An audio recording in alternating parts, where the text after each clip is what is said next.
had a good old-fashioned minty bee in March of 2021. What? Huh? A I'm minty glad you bee. said that. I thought, well, once again, I'm 70 years old. I missed what this stuff is all about. Are you talking about a mental breakdown? Yeah. Oh, I've never heard that in my whole entire life.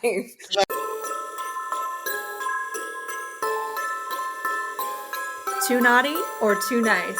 You decide with the Too Nice, Too Naughty podcast. Hey guys, welcome back to Too Naughty, Too Nice with your host, Santa Corky. I'm Lindsay Taylor, and today we have the incredible author, TikTok creator, social media icon, Ms. Desiree Moore. How are you doing today? Well, how are you? Good. Congratulations on hitting 400,000 on TikTok. that is Thank so you. cool. Thank you. Lindsay knows how I keep up uncomfortable on these. I get when I have to talk about those things. But we got to celebrate every win. Why, right? Why are you uncomfortable about that? What makes you uncomfortable about that? I don't know. I just don't want to act like I'm too big for my britches. Oh my God. But you have a big following, and I feel like people follow you because you're so raw, you're so authentic, and you connect with people on a super deep level. And like, you're not like me, you don't just like throw out posts to throw down. You're connecting. You should celebrate it for sure. I'm gonna try my bestest. She's too sweet. Yeah, that just didn't sound like right. Now, did you do that mostly on your in-feed, your videos, or do you go live often? How did that happen? How is that happening? Or a combination of I would say it's mostly posting videos. I do go live occasionally, but I'm not very consistent. That is one thing that I have failed at, I think, as a content creator is consistency over the last 3.5 years is being consistent with like going live or posting on a regular schedule. I post when things come to me, but that's something I'm trying to do. I'm trying to be more consistent. But I think another thing that's really important is I make sure I connect with people as much as possible in my comments, and I'm genuinely trying to make connections and build friendships and actually build a community, not just say I'm building a community, but actually build one. Yeah, and you do. And you also work a full-time job and you travel for work, right? So talk about balancing your work life with your creator life. Like how are you able to do everything and cook for your family? Jeez. I recently was asked that question, so this is funny, but I went to my daughter's high school and spoke to her marketing class as somebody who has a career in marketing and then creates content and then also is an author marketing her own book. And they asked me, they're like, how do you balance all of that? A student asked me, which I really thought was very like mature of him to realize what a struggle that could be. And I told them, I said, quite honestly, I fit things in where I can. My life is like a puzzle, and each responsibility is a puzzle piece, and I just have to make sure I prioritize and fit them in nicely together as possible. So a good example is sometimes I don't have time that day to create content. All I have is the time in which I pull into the driveway of my house, which is about 5 minutes, and the time I go inside to cook my family dinner. And so I'll quickly just record a video right there in my car. I'll go inside, I'll start dinner. And like, while I'm stirring, I'm editing and trimming off, any dead air before I upload. That is, those are my methods of content creation. It works, right? You're doing it. You're a prime example of like getting it done even when you have no time. Yes. So what are some of your aspirations for the future? You just went over 400 on TikTok. Obviously, you must be on YouTube and a few of the other platforms, or mostly on TikTok. I just started the other platforms. I think Lindsay knows this. I was terrified of doing anything outside of TikTok. For some reason, TikTok felt like a really safe place. I felt, even though I have 400,000 followers, I felt like I was hidden there. And so I didn't want to post to Facebook or Instagram or YouTube. It's just recently, like since the Cheer Choice Awards, that I have taken those platforms seriously. I haven't told a soul about my YouTube except for I think Lindsay. And I just reached 1,000 subscribers today, so that's pretty cool. And I've been doing it for 2 weeks. Congratulations. This is the best. That's huge. Could you please just like tell everybody what your YouTube handle is and where they can find you on Facebook and Instagram real quick and TikTok? Yes. So my YouTube channel is the same as my TikTok handle. So it's me_Desiree. Instagram is me_Desiree_more because what I wanted was taken. And it's the same on Facebook, me_Desiree or meet Desiree. I'm just glad I got to meet Desiree. See, I got to know all this way before all you guys out there. But I love her. I love her dearly. I love you. Santa, are you looking her up right now to like follow her? Like, what are you doing? On YouTube? Yeah. Is that all right? Is that obvious? I'm sorry. That's what No, I think that's great. I think everybody should follow Desiree, especially if they like people who they, are on screen. Like she's really just so authentic. And I'm not just saying that because I love her. She just really is who she is on TV, which is great. 'Cause some people aren't like me. I'm not all the time. I was gonna say sometimes. I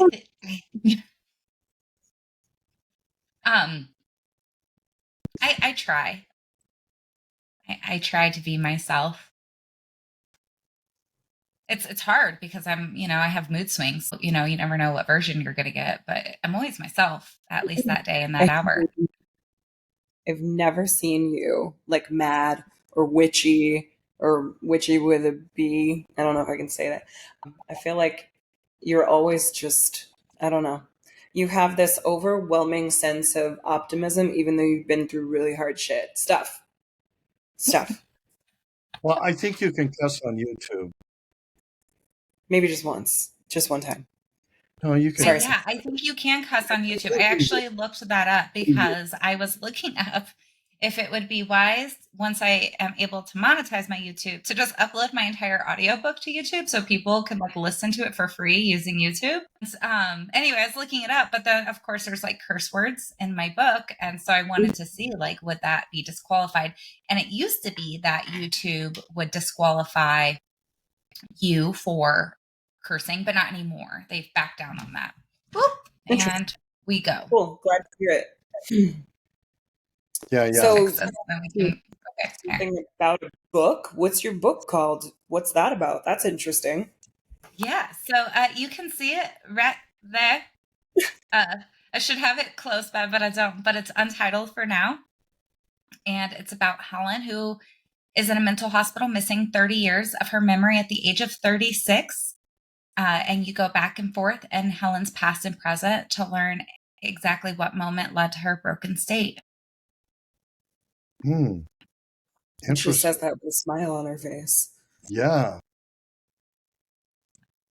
I don't understand, Desiree. That's something I would really love to know. How do you manage such a beautiful, genuine smile when sharing a story that you wrote that's so personal and so difficult?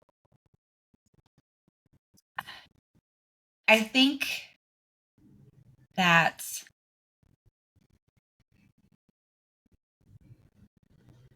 sometimes it's really hard to be happy. It can be very difficult. So many people have gone through so many different things. Everybody's struggle is different.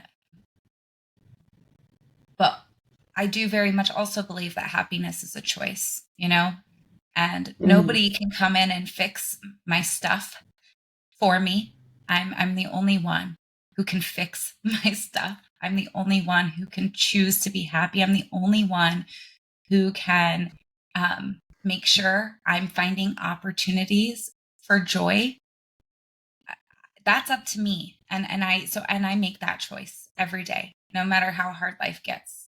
And it's okay to be sad. It's okay to have days in which you're angry. All of those feelings are valid and natural and healthy to express. But I think that often I don't choose to be sad. I don't choose to be angry. I allow those things to come in. I recognize them, I see them, and then I have to release them. And ultimately, I have to choose happiness. Where do you get your inspiration from to make those kind of decisions and choices?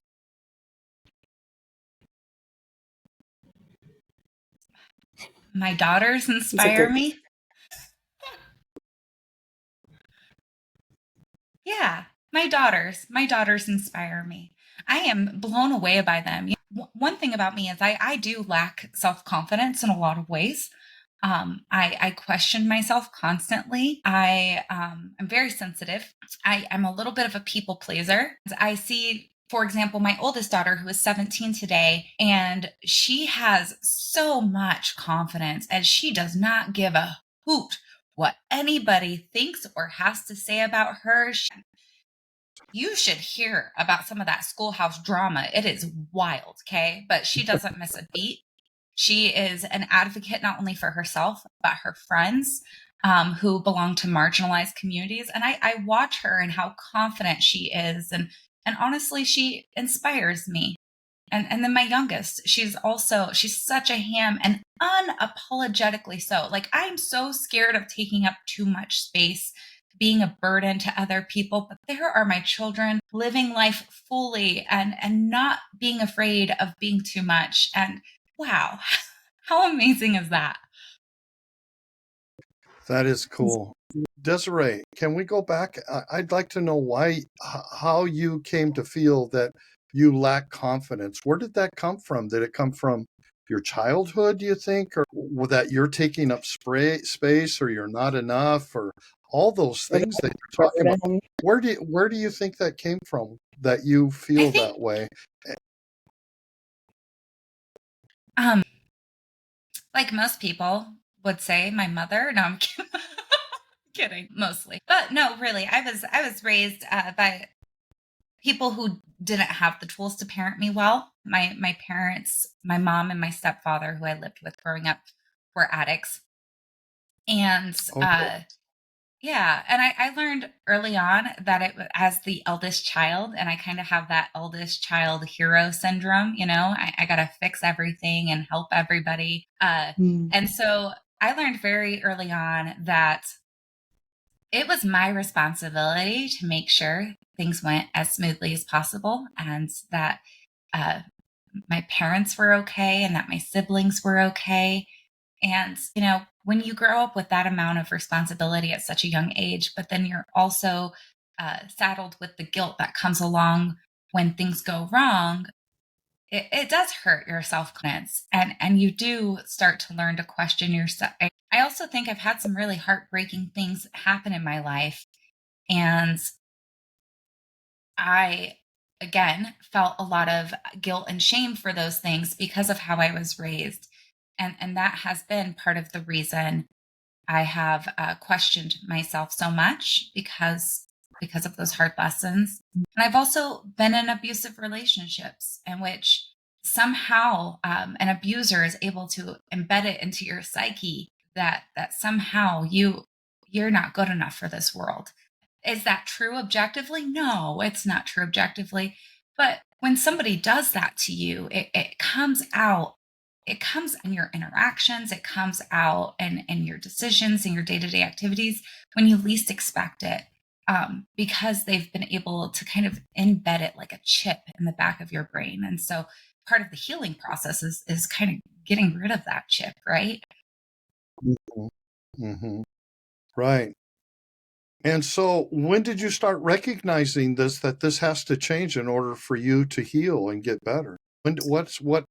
What started to transform when you had your kids? Or because I mean, you give your daughter a lot of accolades for that. I had a good old-fashioned minty bee in March of 2021. It was the best thing that ever happened to me. A what? A I'm minty glad you bee. said that. I thought, well, once again, I'm 70 years old. I missed what this stuff is all about. You're talking about a mental breakdown? Yeah. Oh, I've never heard that in my whole entire life. I'm You make shocked that you sound haven't, because you're in the middle of all that. No, I had a good old fashioned mental breakdown in March of 2021. It was really, it was kind of, well, it was the You had best. a mentee. I just like having ice cream. You know what I mean? That's what it sounded like. Minty. It was minty. Was it chocolate mint or? Sorry. Bubblegum? Hey, I'm sorry. What? No, sorry. Go ahead. Tell us about your mentee. Yeah, you're meant to be. Yeah. So in March of 2021, I did not want to live anymore. And I could not get out of bed for about 2 weeks. And all I wanted was to no longer live. And I'm smiling while I say this, but it was honestly the best thing that ever happened to me. So before that, I will tell you, I've talked a little bit about my childhood, being in domestic violence situations. Well, most of the most terrible things that happened to me, other things happened, but we won't talk about those, happened before I was even 20 years old, right? And so after the age of 20, yeah, I worked my booty off to rise above. Was a high school dropout, a teen mom. I had had a child who had passed away. She was murdered by her father. I'd had all these, my parents were addicts. I came from generational poverty, but I was like, I am not staying here. Right. And so I worked my butt off for, at that point, 13 years. I went to school. I got a master's degree. I built a career. But to do all of that, right, you have to exert an enormous amount of energy, and you have to push all those big feelings way down. And people would tell me all the time, like, you are the picture of resilience. And I latched onto that because I love that external validation. And I was like, yes, I am. I could just keep going. I'm like the Energizer Bunny. And what happened was I kept pulling on this rubber band, which was, I guess, resilience, until one day it snapped. Because what I didn't know is that resilience isn't the ability to get up and keep going. Resilience is the ability to stop and rest and care for yourself and then keep going. And I never did that. I had never rested before. I was the queen of dissociation, locking those big feelings up and putting them behind me and only looking ahead. And when I had that mental breakdown, my rubber band had just snapped. It wasn't until then that I realized I had never rested before. I had never taken the time to reflect on the things that had happened to me. I never healed myself. And it's because of that mental breakdown that I got, it was a sign that it was time for me to start healing. I'm sorry, I'm smiling. I'm nervous. I feel like we apologize too much, so I'm going to need you to just retract that apology. I'm smiling because I'm nervous, if you're wondering if I'm sadistic. You are not sadistic. I think there's the nerves, but there's also just this genuine human in you that is optimistic and that is happy and that does exert that. We saw that at Cheer Choice. But before we get into all that happy, I feel like if you're willing to a little bit, just take us back into my question, I guess, is when you had your mental breakdown, I know your book is based on a true story. Was that the timing for you that, were you in the hospital at that point? Is that okay to ask? Yeah, that's okay to ask. No, I was not in the hospital. Thankfully, I had done some volunteer work around that topic. I don't know what words you want me to say or not say, but I had done some volunteer work, and so I knew what resources I had open to me. So what I did when I was feeling that way is I reached out to my friends and I said, this is how I'm feeling. I put the hotline in my cell phone. I saved it in my cell phone. And Okay. stayed my butt in bed. I had people who came to my house to care for my children because I was not able to. And uh, yeah, so that was the inspiration um, for what happened to Helen in my book. Lindsay is starting to draw these because she's read the book, so she's like, "Oh wow, wait a second." We're on a Can I dig in? Can I ask what's, because I'm sure all of us who have read the book, and it's a beautiful book, even though it's, a really difficult read. It's also, you're such a wonderful writer that it reads like a movie. Like you set the scene for us, and it's almost like we can see this happening things. But I believe fully that Untitled for now should be made into a movie. And I think that it's so beautiful, yet it's not overly descriptive. And I say that because you really feel like you're in the story and you really feel like you're feeling Helen's emotions, even though we're also getting like everything that's happening. So I think you're really great at dropping your reader in and immersing them fully. But yeah, of course I'm going to be like, so did this really happen? Is that person real? Did this happen? Did it happen this way? And I know, we're friends, so I know a bit more than some people do.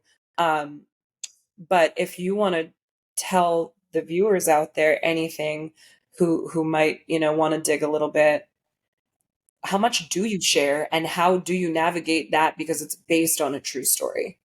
Right. I'm a, I'm a fairly open human. If you ask me a direct question, I'll probably answer it honestly. And if you say, "Why isn't, why did you fictionalize this portion?" I'll talk very broadly around why I did so, and I'll be honest and give you an honest answer. I'm not gonna hide anything, but fictionalizing parts of my story just allowed me to not go into specific detail about certain parts of my life. A good example is I've been married twice and divorced twice, and Helen's story is a lot like mine, and that's really where it diverges, right? Helen doesn't meet another man. She doesn't get married a second time in the book. A little, I guess that's kind of like a spoiler. I'm just telling you what does not happen. But I did. And I wanted to keep my second husband out of my book because his Mm-hmm. because his privacy means a lot to me, and he's an important person to me, and I knew he would not be comfortable with it, and so I had to fictionalize that section of Helen's life a little bit to protect my second husband.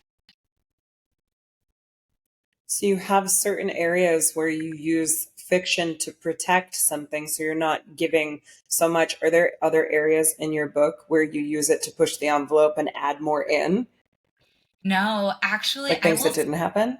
No, no, I mean, like, there are things that, like, sort of didn't happen, right? So, like, how Helen gets from California to Wyoming, that was actually way more traumatic than I made it in the book. But I needed to simplify it for people, and so I had to write out a stepmother and a stepsister, you know what I mean? And I already have so many characters in my book. I had to write people out anyway, but I had to simplify that. And I've said this before, I think that I watered down my abusive childhood in the book. A lot of things happen that I do not have the ability to write about. Things happen to me, my sister, and my little brother, because in the book, Helen only has a little sister. Sorry, Cody. But I made, I don't think I would recommend anybody reading. Well, maybe. I mean, very few people reading what my childhood was actually like. So I took a lot out.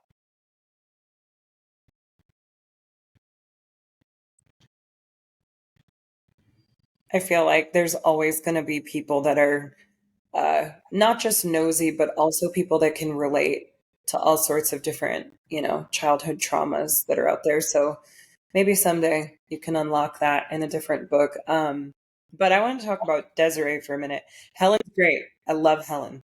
Helen's great. She's a trooper. So are you. How are you today after putting your book out, after reliving through rewriting and recording your audiobook everything that happened? How are you today? So, have you listened to the Tortured Poets Department yet? Have you listened to that album yet? I have listened to many songs. Yeah. Okay. And the reason I bring that up is I was not a Swiftie. Okay. My daughter, major Swiftie. And album. and I don't have, of course I liked her music okay, but I wasn't like this, ride or die fan or anything like that until this album. Right. Until this album. Because this album is very much about Taylor healing, not only taking her power back, but making sure the people who tried to take her power know she's powerful, right? And so if you've listened to that album, that's kind of how I'm feeling right now. I feel like I have effectively taken my power back. I am using my voice and nobody can stop me. And that's where I'm at right now, which is crazy. It's crazy to me. Fantastic. That's good to hear. Yeah. Why is that crazy to you? Why is that crazy to you? Because you're getting some traction. Your TikTok platform is growing. You've absolutely, in 2 weeks, exploded YouTube. Get ready, because that's going to go nuts. If you got 1,000 subscribers in 2 weeks, my goodness, that's amazing. Why do I feel that it's crazy? Just because, I mean, healing is a painful journey, right? It's a long process. It's a painful journey. Mm-hmm. And sometimes when you're at the beginning of a journey, the road ahead, you can't see what's there until you get there. And so I just didn't know it would feel like this. I had no idea that coming to a place where I am still healing, but feel like I've made major progress in healing, and coming to a place in which I feel confident using my voice, and getting to a place where I care less and less what other people think about me, is I'm just baffled. Some days I just wake up and I'm like, wow, Desiree just said that. Here's an example. There was a TikTok video I made and somebody commented and they said fathers plural, right? And I responded to that comment. And before I would have got my feelings hurt. Like I would have been like, you're right, fathers plural, like I'm a terrible human for whatever reason. Like I would have beat myself up. That comment would have hurt my feelings. And instead I responded, I was like, yeah, fathers plural.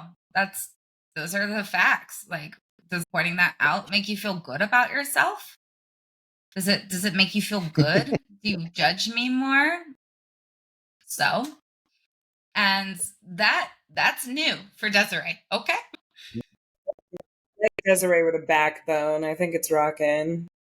I can dig it. I'm proud of you. Thank you. Thank you. I'm proud and it seems so small, but it's a big deal. And I've been able to like establish boundaries online, which I didn't have before. Like I've been bad about that in the past. And so I've it's gotten so better hard at it. to do. My gosh. It is because you just want to be there for everybody. I want to be there for everybody, but I have to realize like my bandwidth is only so long, And every time I say yes to somebody else, every time I say yes to something, I'm saying no to something else. Mm-hmm. And so what am I saying no to when I say yes to that person? When I allow them closer into my life to take up more time and energy, I'm taking that time and energy away from somebody else. And it could be my best friend. It could be my kids. It could be my job. And I have to think of that. And it's not that I don't want to be there for everybody, but I simply can't. And so I've started to establish boundaries and it's been difficult. I beat myself up over it some days. I'm waiting sometimes for that video where, I reached out to Desiree and I asked her to talk to me and she said she didn't have time. She's a terrible human and doesn't really care about anybody. Like I'm waiting for that to happen. Because this is new and I just have recently established these boundaries. Every time I say yes to somebody, I have to say no to somebody else. And I'm out of no's, You're one human, and you're not a superhero. You're a superhuman, but you're not a superhero. And I think it's good to have boundaries. And just for anybody that's listening, she gets a lot of messages from people who hear her story, relate, and then want to share their whole entire story and gain support and, relationship and back and forth with her. And that's a lot. That's a lot, you know? Yes. I Yes. tend to I get a do. lot of that too. I tend to get a lot of that also, and I can relate to that a lot because in my lives, and I pray for people, and there are people coming across saying, they're very sick, they're going through cancer, they're going to the hospital for this major surgery, and then they a lot of times want to go way farther than I can give or do. And that makes it very difficult. I get how that feels because I can only do so much. I mean, you are Santa. Santa can do a whole lot. Yeah, Yeah. yeah. I'm a toy man. One day, You do like have that's Christmas magic. how many houses, Right. right? DoorDash. I do DoorDash one day. So That's funny. I feel like both of you, have that in common. And you also, a lot of people don't know. I feel like I'm really like, what's the word I'm looking for? Like I'm in the know with these two. Like I kind of know their backstories a little bit, and they are both resilient humans who have been through so much. And I cannot wait to see what Desiree does next. Are we allowed to talk about the thing that you're doing? Sure. But I just want Santa to know I listened to your podcast episode where you shared your life story. I loved it. Thank you for sharing that. It's very powerful. thank you. I'm really proud of you. Thank you so And very much. I I can't want more. believe how much I want to sit across from the table with you and spend hours with you. That's what you do. Right? Right, Mhm. Lindsay? She's Oh, that well, kind I've gotten to. I spent a weekend with her around Your Choice. She was my guest, and I want more Yes, time. that's what you do, Desiree. You give people to want more and more because of how relatable you are. I feel like I'm sitting with my sister here and we've done this family thing together. I'm the oldest also, and I went through a very abusive father in my life. That and you know, so anyway, I'm fascinated with what you do. I'm fascinated with who you are and the effects that you make in people's lives, just speaking and relating, bringing that stuff out to how relatable it really is. I can't wait to read the book. I'm excited. You. Well, I know And where I, you can get one. You can get Untitled for now on Amazon. You can get paperback. I think there's still hardcovers, maybe Kindle. Oh, You good. can get an e-copy. It's Untitled for Now by Desiree Moore. Go ahead, Des. Oh, okay. Go Untitled. ahead, Des. Go ahead. can I share? So, we talked about getting a lot of messages, and I never want to dissuade anybody from sending me a message, though. Sometimes they share a lot of their trauma, and I have a habit of holding that, right? And so it takes me a lot of time sometimes, but I do read the messages I get, even if I can't take the time to respond or I don't have the spoons to respond yet. But I got this one message, and I don't know. For me, it was the most impactful message I'd ever received. Do you want to hear about it? Yes. Okay. So I post quite a bit about grief, right? And it's been 15 years since my daughter died, but of course, you never finish grieving your child.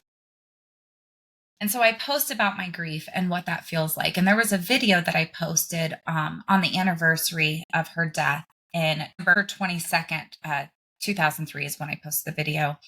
And a teenager had watched that video.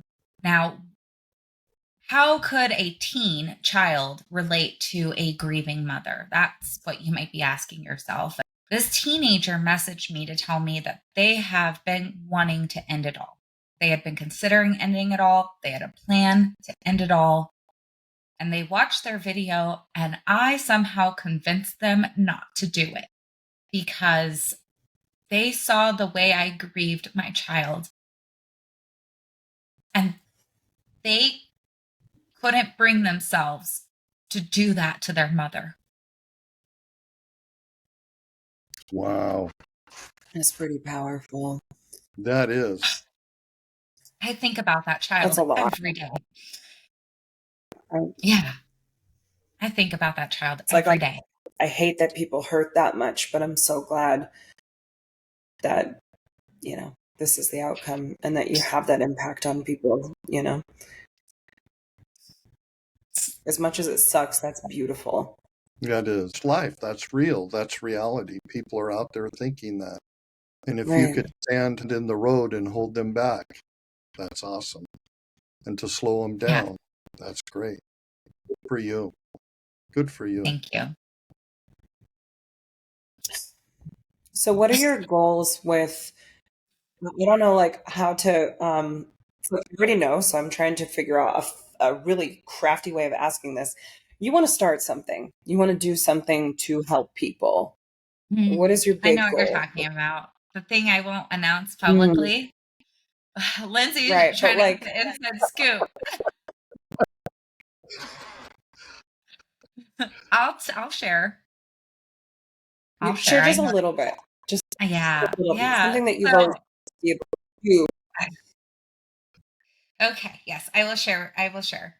Um, it's gonna be a long time, friends. Okay, so we gotta establish that, and that's why I haven't announced this publicly or anything. My eventual goal, and the reason it'll take a while, is because money. But my eventual goal is to either start a nonprofit or a foundation focused on supporting victims of abuse, and not just supporting victims of abuse, but really providing prevention services, comprehensive education, financial literacy for women in domestic violence situations. There's already a nonprofit doing that, but I mean, there's room there because there's a lot of need out there, and it's something I Mm-hmm. want to do. It's how I will honor my daughter, and and that's what Lindsay's talking about. And the reason I Mhm. haven't announced it publicly is because it pains me to have this goal in mind and not be able to do anything about it immediately because I am very impatient. Okay. But I know it's going to come, and I'm working diligently toward it. Every book I write and I put out there is going to help me get there one day. And I know that. And my first responsibility is to provide my family with a good life. But after that, like, I don't need much, and I want to get to a place where I can do a lot of good, and I'm playing the long game. Mhm. Good for you. I'm so in love with who you are and how you think, what you do, how you carry yourself, how you want to honor your daughter. And, this isn't an official announcement. It's just saying my goal is to do this someday, and that's okay to say, we're still in the manifestation stages, right? It will happen eventually. Because right now you're working on something else, right? You got can I dox that too? Like, Yeah, what go are you ahead. doing with your, so she's writing a second book already, people. I am. Awesome. I am writing a second book. Yes, and that will release in February of 2025. You have a month set already? Mm-hmm. This woman is a planner. Like, she might be a pantser if you're in the writing industry. So if you're a pantser, you don't know what your ending is. You're just writing until you get it done. But she's also like, yes, maybe that's how she writes, but she is a planner. Like, I've seen the marketing plans, I've seen the business plans. Like, she plans everything. So the fact that you have a date, but yet you don't know your ending yet is just bananas to me. Bananas, but I know it'll all come together. It will. It will all come together. I'll figure out what the end of my book is at some point. The bad thing for this next book is that it's just any time I try to brainstorm the ending, it always ends up so bad. I'm like, God, this is such a sad ending. And maybe that's okay. And maybe that's just what it'll be. But, you know, I'm a big fan of happy endings. I feel like you are an excellent writer and you're going to figure it out. And for those of you that haven't read Untitled for now yet, you should. You should absolutely read it. And I can't give you any spoilers other than it's a phenomenally written story. It's powerful, it's deep, and it'll make you laugh and it'll make you cry and it'll kind of break your heart and then put it back together in tiny little pieces and tape it up. And by the end, you're okay. A little bit. I don't know, maybe not, but you know, that's You'll the beauty of survive, just like Desiree has survived all her trauma. it. I always think it's not. Well, I think that's I one of always the think most beautiful things about it. When you get torn up like that, you're opened Yeah. up and your wounds start healing. The wounds start healing that you pulled the scabs off of. And I think that that's what your book's going to do. Is it probably will pull some scabs off that for some people, and they'll start some healing through reading your book. Yeah, it was the first book that ever actually made me physically cry because normally it's like movies and TV that does that. But her words like just made me actually cry. That speaks volumes about your Laugh. book. That speaks volumes. That Well, in it's a heavy itself. story, and she does a wonderful job of telling it. I could sit here and talk about her and her book all day long. I don't know about you guys, but I said, find distribution rights for film. Like, let's write the screenplay. Like, let's take the next step. yeah, And then, you know, do it. the next book too, right? Let's do it. Yeah, I'm game. I'm game. You know that. It's only up from here, right? Mm-hmm. Absolutely. Can we ask how you're doing as a debut author? You know, book sales, like how's that going? Yeah, I think it's going phenomenal. I mean, I'm super happy. I've sold since my book released in August of 2023. I've sold more than 5,000 copies, which I think is really good. Don't you think that's good? I think that's good. And, you know, Huge. it's not bestseller numbers or anything like that. But, you know, I was actually just talking to Fred. Fred is my partner, by the way.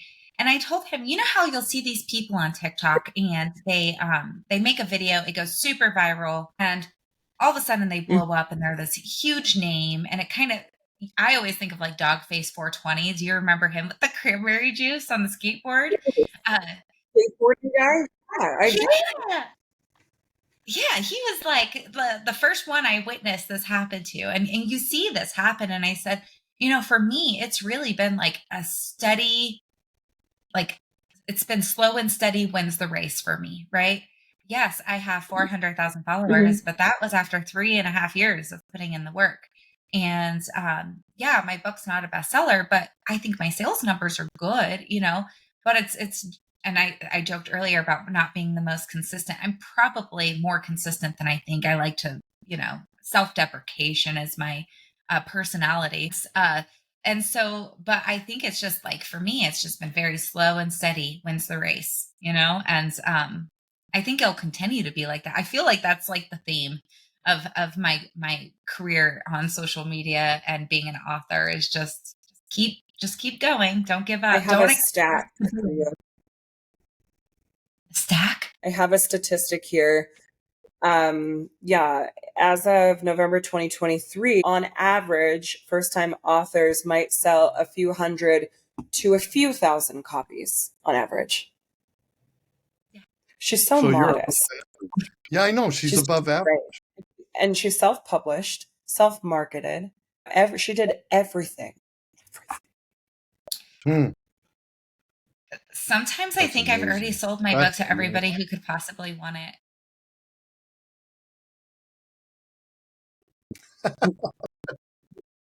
Do not think like that because books can also live different lives, right? Like you can hit peaks and plateaus and dips and valleys and then boom, you know, like you just never know.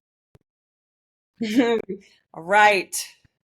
Thank you, Desiree, so much for being so willing to share your life with us and to chill here on the podcast with us on Too Naughty, Too Nice.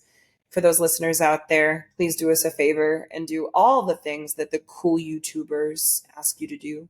Ring the bell, hit subscribe, do those cool things. If you're listening somewhere out there in the airspace, give us a follow, send us some love, and be kind to yourselves. That's all I have for you today. And order Desiree's book. And the book, again, title is Untitled for Now by Desiree Moore. You can find her at meet_Desiree on TikTok. And then her linky thing will take you to all the other places. Thanks, guys. Okay. We'll see you next week. Cool. All right. It's a wrap. And cut.